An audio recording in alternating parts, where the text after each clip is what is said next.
Саламатсыздар ма балалар? Бүгінгі біздің ұйымдастырылған оқу қызметіміз қарапайым математикалық ұғымдарды қалыптастыру.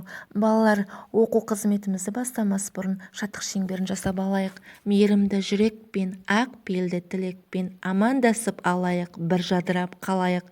Балалар, бүгінгі біздің ұйымдастырылған оқу қызметіміздің тақырыбы таза ауадағы қозғалыс ойындары, есептер мен мысалдар шығарамын.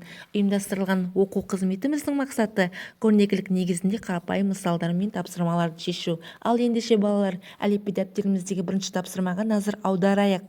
Бірінші тапсырма: суретке қара, балаларды санап, есеп құрастыр және оларды шығар. Ал енді балалар, барлығым сергету сәтін жасап алайық.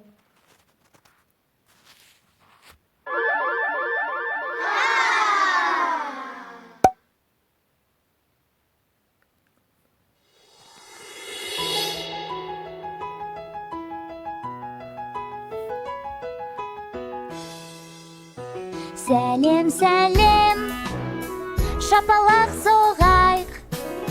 Сәлем, сәлем, шапалақ соғайық. Көкектер іліп, аяқты ұстайық. Айналып тұрайық, сәлем жолдайық. Сәлем, сәлем, аяқпен таптайық. Сәлем, сәлем, аяқпен таптайық. Көкектер іліп, аяқты ұстайық. Айналып тұрайық, сәлем жолдайық. Сәлем, сәлем, шапалақ ұрайық. Сәлем, сәлем, аяқпен таптайық. Ал ендеше балалар, әліпби дәптеріміздегі екінші тапсырмаға назар аударайық.